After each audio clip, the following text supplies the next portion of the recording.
Boa noite, queridos. Vamos abrir as nossas Bíblias. O único livro histórico do Novo Testamento. Qual livro que é? Muito bem. Atos dos Apóstolos, capítulo de número 8. Nós vamos ler a partir do versículo 26. E vamos falar um pouquinho sobre obedecer o Espírito Santo. Atos, capítulo de número 8, a partir do versículo 26. Amém? Acharam? Um anjo do Senhor falou a Filipe dizendo: vai-te para junto do sul, no caminho que desce de Jerusalém a Gaza. Este se acha no deserto, ou deserto. E levantou e foi. Eis que um etíope, eunuco, alto oficial da Candace, rainha dos etíopes, o qual era superintendente de todo o seu tesouro, que viera adorar em Jerusalém, estava de volta e assentado no seu carro, vinha lendo o profeta Isaías. Então disse o Espírito a Filipe: aproxima-te desse carro e acompanha-o. Correndo, Filipe ouviu ler o profeta Isaías e perguntou: compreendes o que vens lendo? E ele respondeu: como poderei entender se alguém não me explicar? E convidou Filipe para subir e assentar-se junto a ele. Ora, a passagem da escritura que estava lendo era esta: foi levado como ovelha muda ao matadouro, e como um cordeiro mudo perante os seus tosqueadores, assim ele não abriu a sua boca. Na sua humilhação lhe negaram justiça. Quem lhe poderá descrever a essa geração? Porque da terra a sua vida é tirada. Então o eunuco disse a Filipe: peço-te que me expliques a quem se refere o profeta. Fala de si mesmo ou de algum outro? Então Filipe explicou, começando por esta passagem da Escritura, anunciando-lhe a Jesus.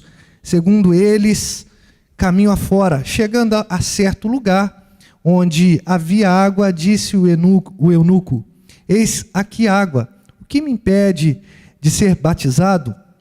Filipe respondeu: é lícito, se creres de todo o seu coração. E respondendo ele, disse: creio que Jesus Cristo é o Filho de Deus. Então mandou parar o carro, ambos desceram a água e Filipe o batizou. Quando saíram da água, o Espírito do Senhor arrebatou a Filipe, não vendo mais o eunuco. Este foi seguindo o seu caminho, cheio de júbilo.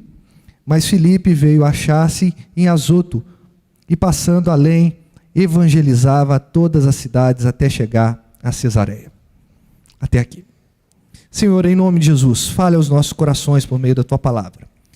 Que seja um momento, ó Deus, edificante, e que em nome de Jesus sejamos, ó Deus, confrontados, mas ao mesmo tempo sejamos encorajados em pregar a Tua palavra em todo o tempo. É o que nós pedimos e te agradecemos, em nome de Jesus. Amém.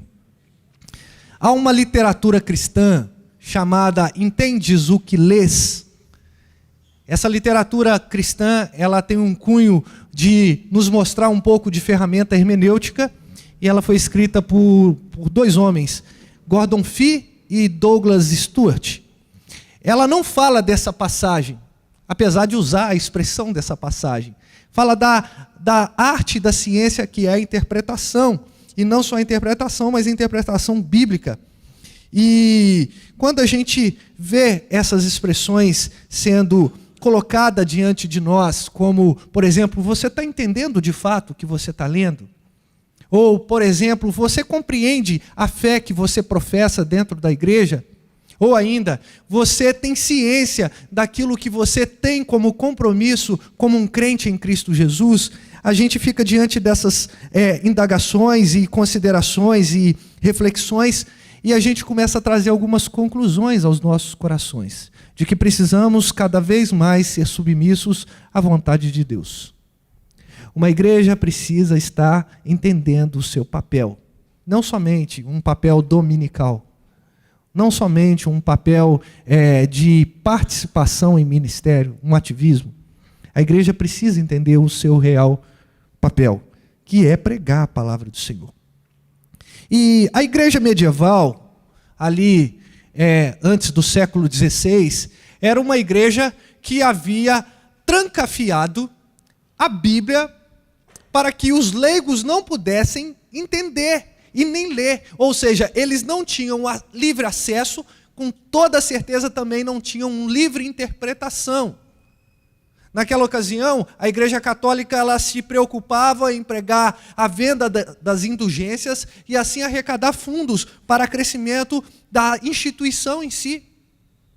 Naquela ocasião, a igreja também, ela só deixava os cleros, ou seja, aqueles que estavam acima, aqueles que estavam num anata muito superior, num grupo muito seleto, a pegar a Bíblia e ter aquele contato. Mesmo assim, a interpretação toda é direcionada pelos romanos, pela igreja ocidental, junto com o Papa.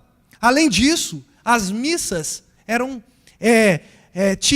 eram pregadas em latim, ou seja, boa parte, quase a maioria do povo não entendia, ainda que estivesse participando de um ato religioso. Uma igreja medieval cruel, que não está preocupada com o papel de propagação da verdade. Qual é a grande diferença de lá para cá? Qual é a diferença da igreja medieval para a igreja pós-moderna? Nós temos livre acesso à Escritura e temos livre acesso ou livre interpretação dela. Mas nem sempre a livre interpretação é uma interpretação boa. Nem sempre aquilo que a gente lê sem algum tipo de ferramenta, sem algum tipo de entendimento de contexto histórico, sem algum tipo de comentário, sem algum tipo de crivo, a gente faz uma hermenêutica, uma interpretação acertada. Mas apesar de termos a livre interpretação, nós temos o livre acesso, no entanto, há pesquisas, por exemplo, que diz que um cristão passa menos tempo com a Bíblia na mão do que com escova de dente. Quantas vezes você escova dente ao dia, por exemplo? 3, 4 vezes? 2 vezes? Esse tempo é maior do que você passa com a sua Bíblia na mão, e quando eu falo Bíblia na mão, significa examinando as Escrituras. A igreja precisa voltar ao seu papel, e para voltar ao seu papel, a igreja precisa de uma coisa fundamental, que é ter sensibilidade ao Espírito Santo de Deus. E ter sensibilidade ao Espírito Santo de Deus não é fazer um culto irracional, um culto que as pessoas estão pulando de um lado para o outro, mas sim é um culto que agrada ao Senhor, que passa pela via da razão, mas também nos emociona, porque afinal de contas, o Deus que não precisava se encarnar, Ele assumiu um estado de humilhação e se encarnou e viveu entre nós, cheio de graça e de verdade, e vimos a sua glória como glória do Filho de Deus, como glória do unigênito de Deus, e Deus o fez enfermar com todos os nossos pecados, e Ele levou sobre si as nossas transgressões, e pelas suas pisaduras nós fomos sarados. Como não se emocionar diante de tal ato divino? Queridos irmãos, falar de sensibilidade espiritual, falar de escutar o Espírito e obedecer, é um desafio muito grande. Sabe por quê? Porque o homem, nesse tempo de pós-modernidade, ele quer menos vínculo com Deus. Por quê? Porque Deus é um ser totalmente moral. E quando eu falo que Ele é um ser totalmente moral, significa que não há falha nele. E quando nós somos contrastados com essa realidade divina, totalmente moral, e nós que somos depravados, nós vamos ser não só confrontados, nós vamos ser modificados, mas o ser humano não quer modificação. Mortificação significa abandonar as minhas convicções pecaminosas e assumir as verdades que estão nas Escrituras Sagradas. Abandonar os meus sofismas, aquilo que eu crio na minha cabeça como falácias, como mentiras, ideologias que eu carrego no meu coração, que está tudo bem, não faz mal a ninguém. Afinal de contas, nós amamos todo mundo e não desejamos mal a ninguém. Nós quase somos perfeitos. Nós caímos nesse tipo de engodo. E a gente acaba sendo crentes cada vez mais mornos. Crentes cada vez mais distantes das Escrituras. Crentes que não entregam um culto, que não sabem interpretar sequer as coisas mais simples da Bíblia, quando diz que o Senhor Jesus, Ele morreu pelos nossos pecados. Pessoas não fazem noção do que isso significa. Estamos diante de um texto histórico, onde eu quero que você perceba comigo algumas coisas que são extremamente importantes para o nosso entendimento. Se você tiver com a sua Bíblia fechada, abra ela. Se você tiver com a sua Bíblia aberta, permaneça com ela, para que nós possamos examinar de melhor forma possível. Está narrando aqui a história de um discípulo, que na verdade foi levantado em Atos capítulo 6 como diácono.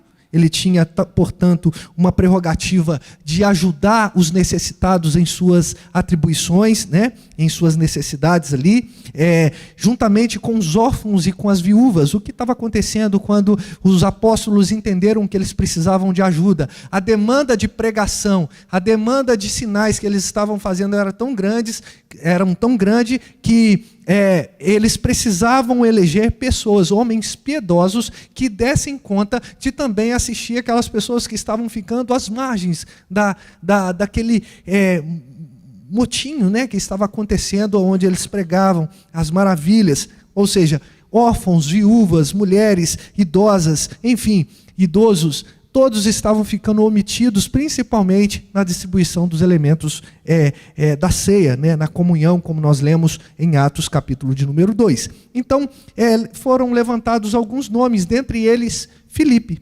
E é esse Filipe aqui que nós estamos falando, um homem que foi levantado a diácono, e ele teve uma sensibilidade espiritual em obedecer ao Senhor. Mas repare, irmãos, apesar do texto começar no capítulo 26, eu quero que você olhe no versículo de número 20, apesar de começar no versículo 26, né, eu quero que você olhe o versículo de número 4, porque ele vai dizer algo sobre Filipe. E é isso que eu quero iniciar essa homilia, esse sermão.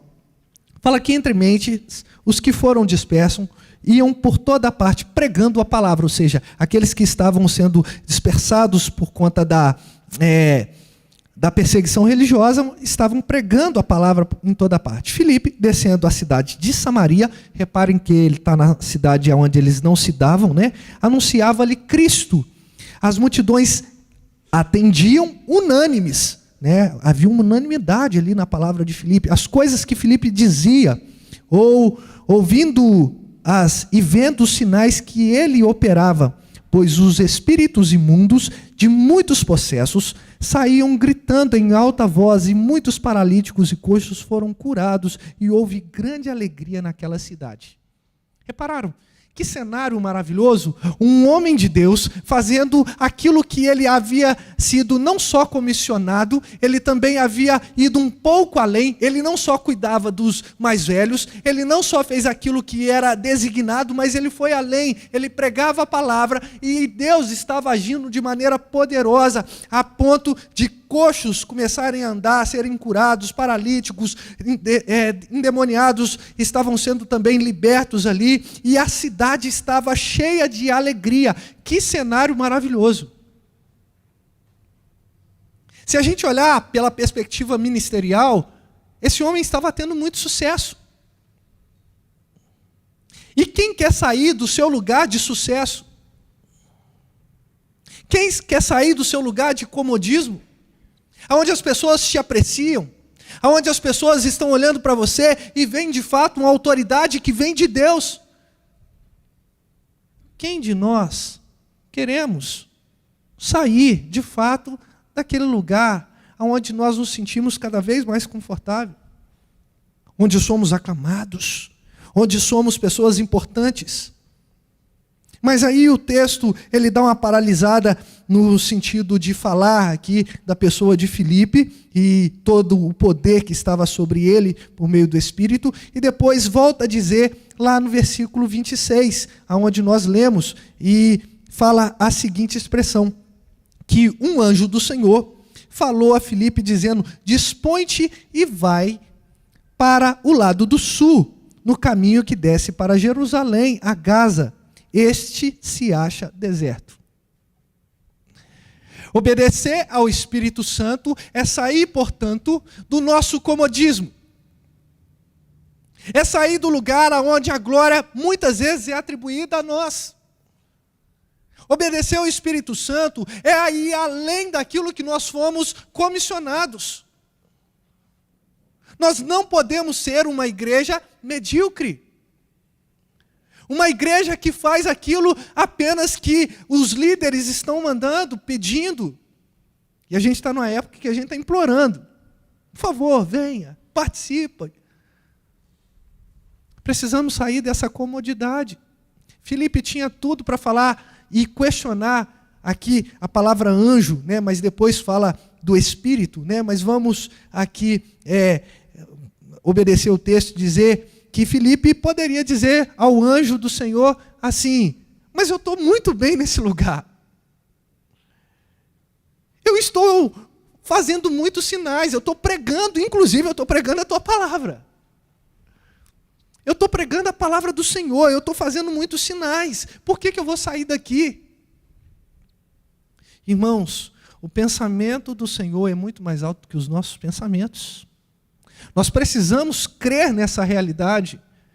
E não só crer nisso, mas precisamos obedecer a tal ponto de entender que Deus quer nos usar, às vezes, para impactar uma pessoa, e dessa pessoa, ela ser um instrumento de Deus para impactar várias pessoas. Mas Filipe obedeceu a voz do anjo, ou anjo, e ele não foi para um lugar também confortável. Ele estava em Samaria. Ali as pessoas estavam alegres. E de repente o Senhor fala assim: ei, vem cá e vai para o deserto. Será que o Espírito está falando ao teu coração algo assim? Será que você não está muito confortável nesse banco? Será que não está na hora de você, homem, começar a assumir ministérios como, por exemplo, da diaconia? Como, por exemplo, servir na igreja como presbítero, como professor de escola dominical. Para as mulheres, será que vocês não estão sendo comissionadas a participar de ministérios, a serem liderança junto com as outras mulheres? Será que não é um tempo em que você está sendo despertado pelo Espírito Santo e começar a trabalhar de fato para o Senhor, para deixar de ser um ouvinte, um telespectador? Será que Cristo não quer de fato mudar a sua história e te fazer um grande instrumento nas mãos dele? O próprio Jesus, ele falou que aquele que quisesse ir até ele, deveria renunciar às suas próprias vontades, os seus prazeres, tomar a sua cruz, né? Isso é interessante, o tomar a cruz, né? É assumir as dificuldades e do jeito que a gente está, né? E simplesmente seguir. É pegar as nossas mazelas, não negar nossas mazelas. Aliás, um dos grandes problemas que a nossa igreja, e quando eu falo a nossa igreja, a igreja do tempo presente, ela sofre, é um problema psicológico, porque ela nega os seus problemas. A maioria das igrejas que estão definhando é porque elas não conseguem compreender o tamanho, a dimensão e o agravamento dos seus pecados. Preferem negar os seus pecados, mas não negam a si mesmos. Dizem: não, eu não peco desse jeito que o pastor falou, que a igreja prega, eu não sou assim. Mas ali, acredito eu, que Filipe, ele falou em sua cabeça, né, deve ter pensado: puxa vida, eu vou para o deserto. Mas a questão é que um coração que se desprende do seu próprio eu, ele está sempre inclinado a obedecer à voz do Senhor.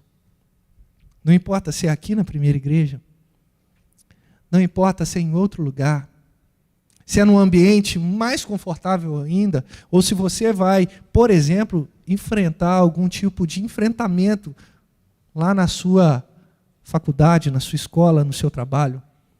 O discípulo, aquele temente ao Senhor, ele simplesmente obedece à voz do Espírito Santo. Então Filipe, ele foi. Ele se levantou e foi. Esse é o registro de Lucas. Ele simplesmente foi.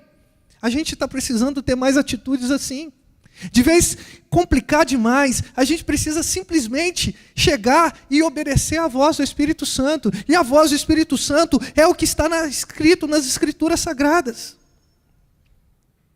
E aí Filipe entende que era lícito chegar até o deserto. E eis que um etíope, um eunuco, né, aqui está dizendo não só a sua naturalidade, ele é da Etiópia, mas entenda, queridos irmãos, quando fala que é etíope, não é a Etiópia que a gente conhece hoje.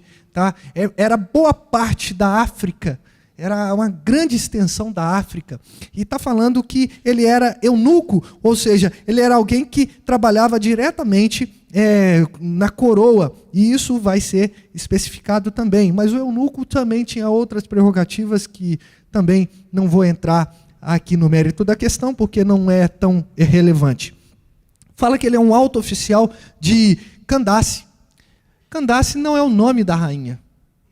Candace era nome de uma casta de mulheres guerreiras que assumiam o trono. Então era uma mulher extremamente forte, uma mulher que estava ali, de fato, reinando sobre os etíopes, mas pelos próprios méritos. Era um grupo de mulheres valentes que lutavam mesmo, pegavam em armas. E esse homem, ele era superintendente de todo o seu tesouro. Mas reparem nessa expressão, irmãos. O que ele foi fazer? Que viera, né? Muito provavelmente Lucas está escrevendo em Jerusalém. Ele está, que viera adorar em Jerusalém. Aí eu pergunto, como esse homem sabia que deveria adorar em Jerusalém? Como esse homem buscou informações? Hoje é um tanto quanto óbvio, porque a gente tem as redes sociais ao nosso favor, né? Mas acontece que naquele tempo não tinha. O que nós tínhamos naquele tempo? O que se tinha naquele tempo? E nós temos ainda nos dias de hoje, há uma sede interminável dentro do coração do homem, que só é suprida por Deus. É o que a gente chama de semente da religião, de imago Dei, ou vazio que só é preenchido por Deus. Deus, ele colocou dentro do homem, porque ele foi criado à imagem e à semelhança, essa sede, essa vontade de ter alguém para adorar, mas por conta do pecado isso é distorcido. Mas esse homem, de alguma forma, e não me pergunte qual, porque eu não sei, porque a Bíblia não fala, o texto não fala, mas ele foi até Jerusalém. E aí eu me lembro daquela passagem em que aquela mulher samaritana, lá em João 4, vai falar assim, Senhor, é no Monte Gerizim que nós vamos adorar ou no Monte Sião? E Jesus responde assim, mulher, vocês adoram aquilo que vocês conhecem. Às vezes nós precisamos entender essa sentença. Nós só vamos conseguir entregar uma adoração a Deus a partir do momento que nós temos intimidade com esse Deus. Eu sei quem de fato Deus é na minha vida. Eu conheço intimamente o Senhor. Como vamos prestar um culto se eu não tenho uma experiência com o Senhor? Se eu não consigo ouvir a sua voz, se eu não consigo sequer olhar para a Bíblia e entender que ela é a palavra reguladora, uma norma que regulamenta a minha vida, se eu descredibilizo isso, como eu vou adorar a Deus? Como eu vou adorar o Senhor que eu não conheço? É necessário, portanto, que nós conheçamos ao Senhor e vamos prosseguir em conhecer ao Senhor. Ou seja, há sempre mais do Senhor para se conhecer. Mas às vezes a gente para em uma área extremamente confortável. Aqui está bom, o meu grau de intimidade com o Senhor aqui está excelente.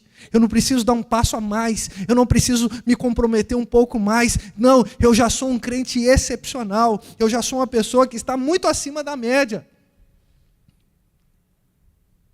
E a gente vai caindo nesse tipo de engodo, nesse tipo de erro, e sabe o que acontece? O nosso coração vai se esfriando. E daqui a pouco a gente começa a entender que Deus, na verdade, não é necessário na nossa vida.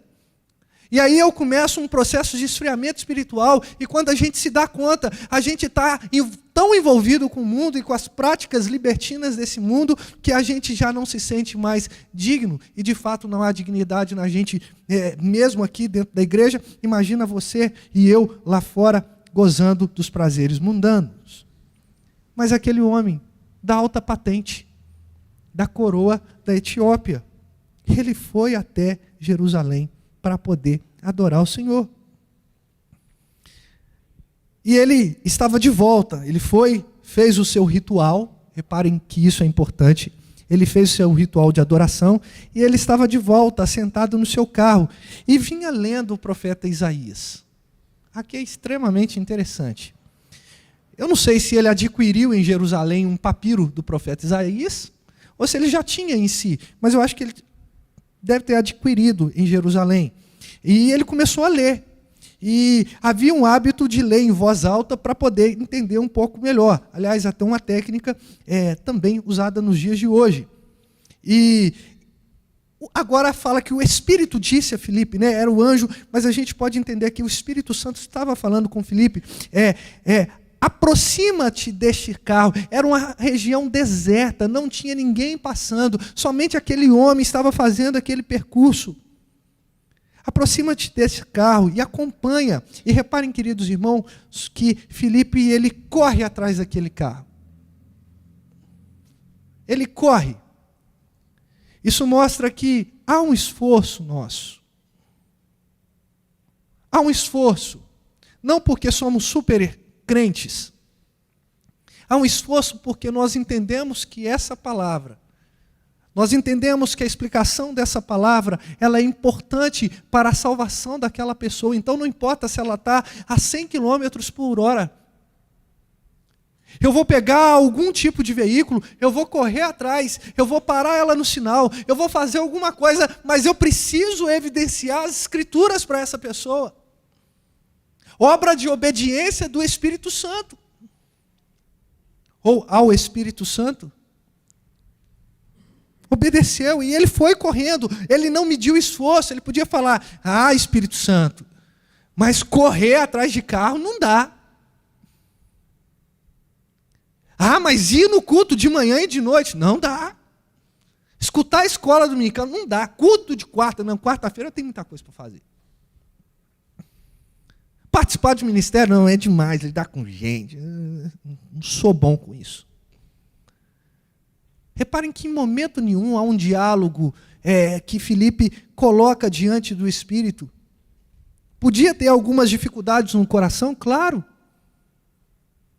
Porque todos que querem viver piedosamente a serviço do Senhor vai ser perseguido, vai ter dificuldade, e pode não ser perseguição política, social, mas há uma perseguição do próprio coração, porque as coisas da carne inclinam para as coisas da carne.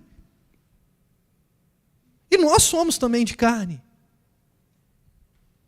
Mas a gente precisa romper com essas barreiras, e correr, e pular, e mergulhar, e parar a pessoa, e falar, e comunicar, e insistir, assim como o apóstolo Paulo falou com Timóteo, seja em tempo oportuno ou não, pregue a palavra.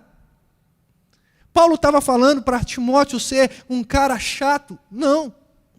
Paulo estava falando, Timóteo, entenda a grandiosidade que é a palavra. Por isso você tem que pregar ela. Seja em momento que te dão oportunidade ou momentos que ninguém está te escutando. Pregue a palavra. Uma pergunta que eu deixo para você e para mim. Nós estamos aproveitando esse tempo para pregar a palavra? Ou damos desculpas? Ou não somos, de fato, ali envolvidos o suficiente para entender que essa palavra que um dia nos libertou pode libertar a vida dessas pessoas que estão lá fora? Nesse tempo que nós estamos vivendo, irmãos, é muito comum a gente falar, uau, que caos que está. Mas será que esse caos que está lá fora não é a ausência do nosso esforço cristão em transformar? Será que não é fruto de uma omissão cristã que eu tenho como pastor? Você, como líder de ministério, como diretoria de sociedade? Será que não é fruto da nossa preguiça espiritual, da vergonha, daquele que nunca se envergonhou, daquele que foi feito vergonha por nós?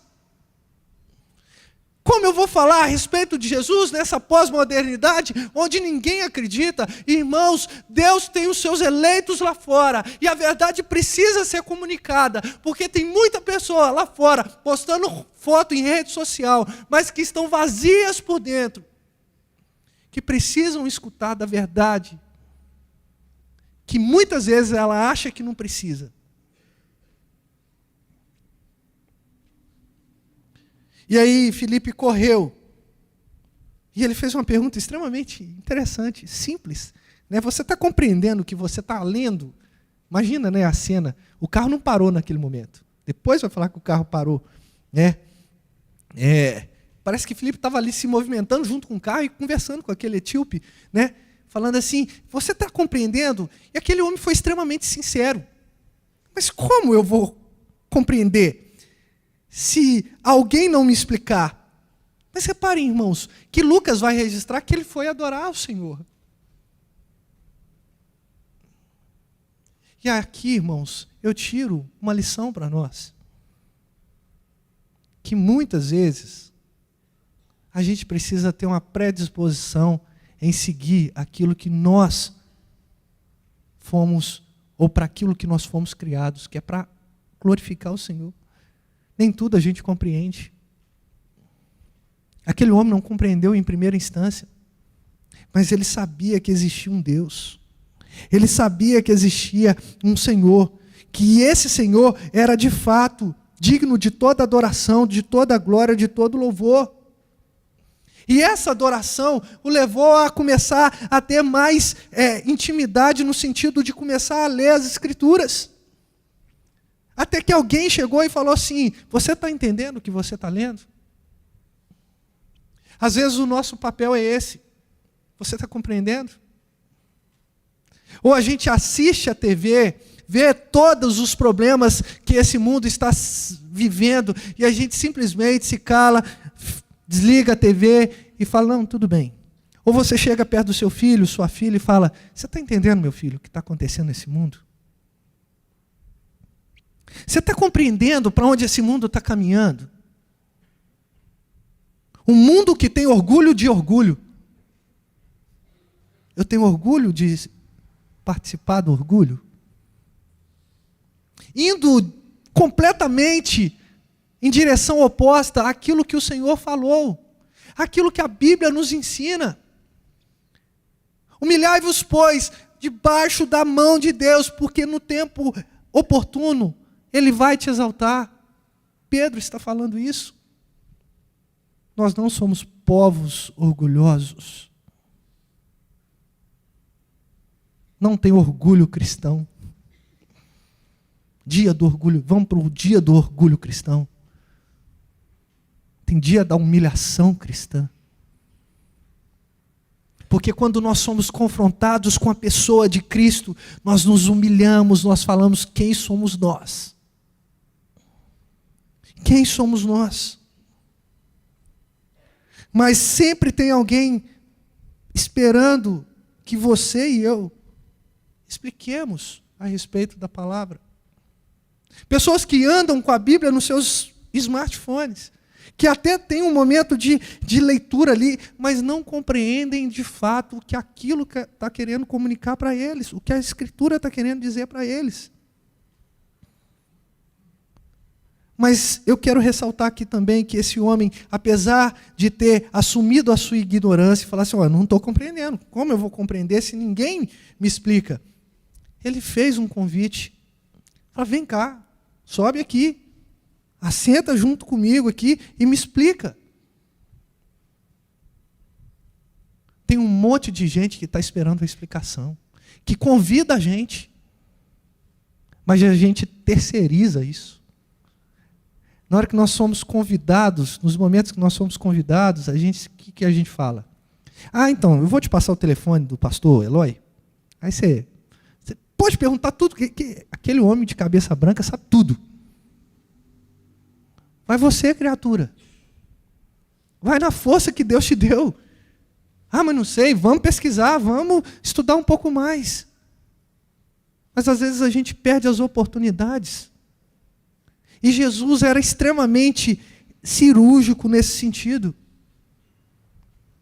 Tudo que ele fazia para poder ensinar os seus discípulos. Ele chegou diante de uma figueira, a figueira estava bonita, mas ela não tinha frutos. O que ele falou? Está amaldiçoada. E depois explicou. Enquanto Jesus caminhava, ele estava ensinando. É o que a gente chama de ensino peripatético. Quando os discípulos perguntaram, mestre, quem pecou para que esse nascesse cego? A sua mãe ou ele mesmo? Seus pais ou ele mesmo? Tem um dos dois, vocês não entenderam ainda. Todo momento é um momento de pregar e explicar a palavra de Deus. Em todo momento. Uma igreja que abandona esse hábito é uma igreja que não faz novos prosélitos, não faz novos crentes. Por que o mundo está cada vez mais pagão? Porque os crentes se calam. Crentes que se calam, crentes que muitas vezes são convidados, senta aqui e me explica. Não, deixa para outro dia.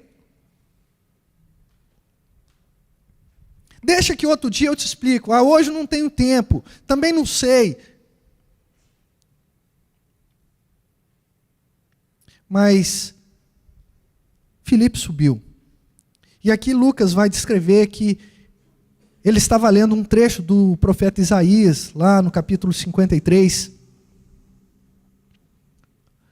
Então, a partir disso, você vê, olha, a simplicidade da pergunta do eunuco, daquele etíope. Ele fala assim, me explica uma coisa. A quem se refere o profeta? De si mesmo ou de algum outro?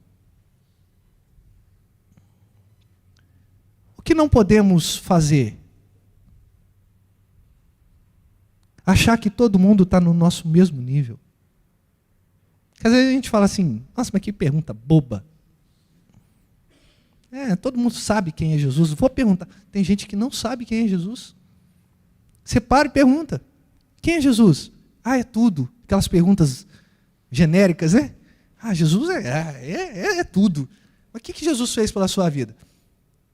Não é. Jesus, ele é Deus, né?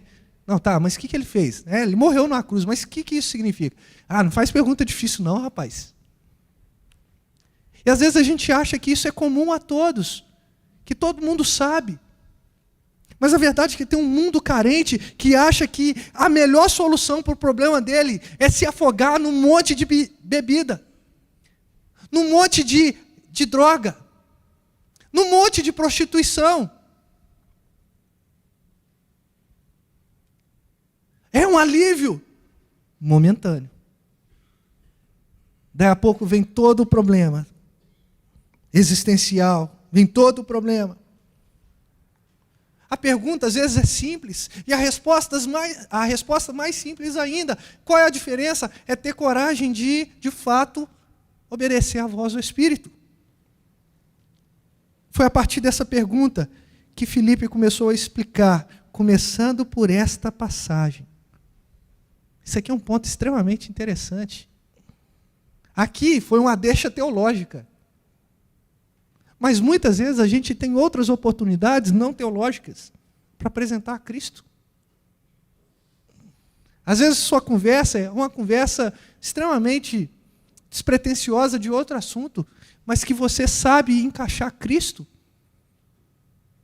Quem sabe você está dentro de uma condução, um ônibus, você viu um acidente e alguém fala assim, nossa, você viu o tamanho daquele acidente? Deve ter morrido muitas pessoas. Ou para quem está mais antenado aí, você viu aquele desastre daquele submarino que foi até o Titanic, implodiu? Ótima oportunidade para falar de Cristo. Falar de pecado, pecado que faz a gente implodir, as profundezas. Que Cristo quer nos tirar dessas profundezas, ou então falar para onde foi essas almas de gente que tem muito dinheiro, porque era aproximadamente R$1 milhão para poder participar dessa excursão. Mas o que a gente faz? A gente não faz desses momentos oportunidades. Esse é o grande erro do crente. A gente precisa pegar esses momentos e criar oportunidades.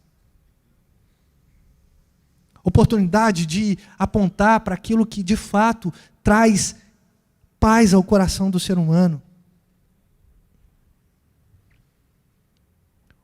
Pegar aquilo que estamos vivendo, numa roda de amigo, de brincadeira, ou em casa, ou em qualquer lugar, e fazer uma oportunidade de que Cristo seja evidenciado. E foi isso que Filipe fez. Versículo 35, então Filipe explicou, começando por esta passagem da Escritura, anunciando-lhe quem? A Jesus. Jesus. De alguma forma, nós precisamos entender que o clímax da nossa mensagem, as nossas conversas, devem apontar para Jesus. Versículo 36, seguindo eles, caminho fora, chegando em certo lugar, havia água e disse o eunuco, eis aqui água, o que impede que seja eu batizado? Reparem, irmãos, a explicação de Filipe foi tão contundente, foi tão precisa, que aquele homem logo entendeu que precisava apenas de água para ser batizado. Um diácono. Alguém que estava simplesmente obedecendo à voz do Senhor. Você pode também ser um canal de bênção para a vida de outras pessoas. Nós precisamos encher cada vez mais a igreja. Ah, mas não vai ter banco. Não tem problema, a gente arruma um jeito de sentar o pessoal no chão, alguns aqui. Mas precisamos explicar. E essa explicação precisa ser uma explicação de forma tão contundente a ponto das pessoas entenderem que precisam ser lavadas, que querem pertencer à igreja. Mas reparem na expressão que Filipe apresenta, depois de falar de Jesus, ele apresenta a seguinte explicação, é lícito. Você quer se batizar? É lícito. Se crê de todo o seu coração. Quantas pessoas estão sendo recebidas, batizadas, mas não creem em Jesus de todo o coração? Essa é a prerrogativa simples, básica, para ser batizado. Então aquele homem disse em alta voz, eu creio que Jesus Cristo é o Filho de Deus. Ou seja, aqui mostra que ele entendeu a mensagem. O outro ponto que nós precisamos dar aqui importância é que nós precisamos nos certificar que a mensagem está sendo compreendida. Compreendida. Eu não estou falando de acatada, não. A pessoa falar assim, tá, eu vou sim ir para a igreja. Não. Que a nossa pregação é para salvação, mas é também para condenação. Mas ela precisa ser compreendida. Você compreendeu que Jesus morreu na cruz por você e Ele pode, de fato, salvar a sua alma? Eu compreendi. Então essa pessoa, se ela compreendeu, ela vai procurar Cristo, ela vai estar na igreja, ela vai ser batizada, ela vai trabalhar para o Senhor, ela vai deixar de ser escrava do mundo para ser serva do Senhor. Mas se ela não compreender, se ela não crer no Senhor, então ela será julgada pelas suas próprias faltas e será lançada no inferno. Então mandou parar o carro e ambos desceram a água e Filipe batizou o eunuco. Versículo 38. E quando saíram da água, o Espírito do Senhor arrebatou. Aqui, irmãos, arrebatou, eu não consegui fazer uma exegese da palavra, porque de fato parece que ele se desapareceu. Né? É isso que o texto, no original, nos mostra. Ele foi arrebatado, ele sumiu. Mas olha só, não vendo mais o eunuco, Este seguiu o seu caminho, ou seja, se ele estava seguindo o caminho, ele estava indo para a Etiópia, muito provavelmente ele ia pregar o evangelho lá, ou pregou o evangelho lá, e estava cheio de alegria, porque é isso que a pregação faz quando ela é cumprida de maneira cabal. É isso que acontece nas outras pessoas, quando nós obedecemos ao Espírito Santo, nós levamos a alegria verdadeira. Mas fechando, versículo 40 vai dizer que Filipe veio ser encontrado em outro lugar. E o que ele está fazendo? Pregando a palavra. Um ministério que não para e não pode parar. Um ministério que precisa ser caro a nós todos. Um ministério que precisa ser também vivido por todos nós. Por mais inteligente que você seja ou menos instruído, nós precisamos levar em toda parte a palavra do Senhor. Terminando aqui, meus irmãos, algumas perguntas sobre obedecer ao Espírito Santo. Será que nós somos dos que obedecem apenas no domingo?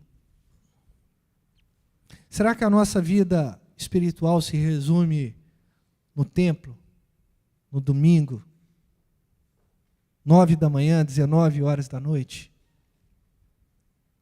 Será que a nossa vida espiritual ela está submissa à voz daquele que é Senhor sobre a nossa vida?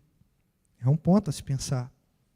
Segundo lugar, será que nós estamos de fato nos esforçando, assim como Filipe entendeu, obedeceu, mas ele correu atrás daquele carro? Ele teve uma ação ativa na história. Será que nós estamos também tendo a nossa ação? Nós estamos saindo da nossa zona de conforto, mas estamos cumprindo aquilo que nós fomos designados? Ah, mas vai custar a sola do meu sapato? Vai custar. Ah, mas vai custar 2 horas do meu dia? Vai custar. O que na vida não custa nada? Não existe almoço grátis, né? Tem uma frase assim, não é? Tudo nos custa. Mas é lamentável quando nós não entendemos o que é caro. Caro é pagar qualquer valor naquilo que não vale a pena. Isso é caro. Meu tempo foi caro. Foi, se você gastou 2 horas no Instagram, só rolando. 2 horas, cara demais para você. Cara demais para mim. Não me acrescentou em nada. A gente precisa ter essa noção de que custa. Crente que não entende que custa o nosso tempo, a nossa dedicação, o nosso esforço, não é um crente que de fato compreendeu a voz do Espírito. Último ponto. É que nós precisamos urgentemente escutar aqueles que estão lá fora dizendo: não tem ninguém para me explicar. Nós precisamos escutar esses. Às vezes a gente fica cheio de dedos com alguns marmanjos na fé. 50 anos de igreja, tá? A gente lá insistindo com a pessoa. Filho, começa a andar com as suas próprias pernas. Vão acolher aqueles que estão lá fora. Vamos começar a nos movimentar, vai na tua força, prega também. Está na hora de você não só ser alimentado, mas alimentar outra pessoa. Porque tem muitos lá fora que estão gritando.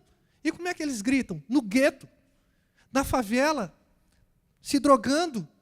Como eles gritam? Numa boate, se divertindo, entre aspas, para quem está só escutando, né? Como eles gritam? Se prostituindo. Eles estão gritando: eu preciso de prazer para a minha alma, eu preciso de prazer para a minha existência. Mas reparem, queridos irmãos, e aqui eu encerro, que depois que Filipe explicou as Escrituras e aquele eunuco se rendeu ao Senhor e foi batizado, ele voltou para a sua terra, para a sua casa, cheio de júbilo, cheio de alegria. Essa é a expressão. Não havia espaço para qualquer outra coisa. Olha a urgência que é escutar o mundo no sentido de perceber que ele precisa dessa palavra esclarecedora. Que tarefa difícil, mas uma tarefa necessária. Cabe a cada um de nós, eu enquanto pastor, os outros pastores, os presbíteros, os diáconos, os líderes de ministério, mas você, que ainda não achou o seu lugar, que ainda não está inserido em algum ministério, cabe a você. Cabe a você que está muitas vezes emudecido no seu trabalho, comece a falar. Porque se você não fala, o outro apresenta a sua ideologia. Ideologia talvez pecaminosa. Não podemos nos omitir. A alegria verdadeira está na pessoa de Jesus, quando ela é apresentada e ela é compreendida. A pergunta que fica é: entendes o que lê? Entendes o que está sendo pregado? Entendes o que está sendo vivido na primeira igreja? Que Deus nos ajude, que possamos também fazer parte desse povo que proclama com alegria a glória do Senhor. Vamos orar? Fique de pé, enquanto o ministério de louvor se achega.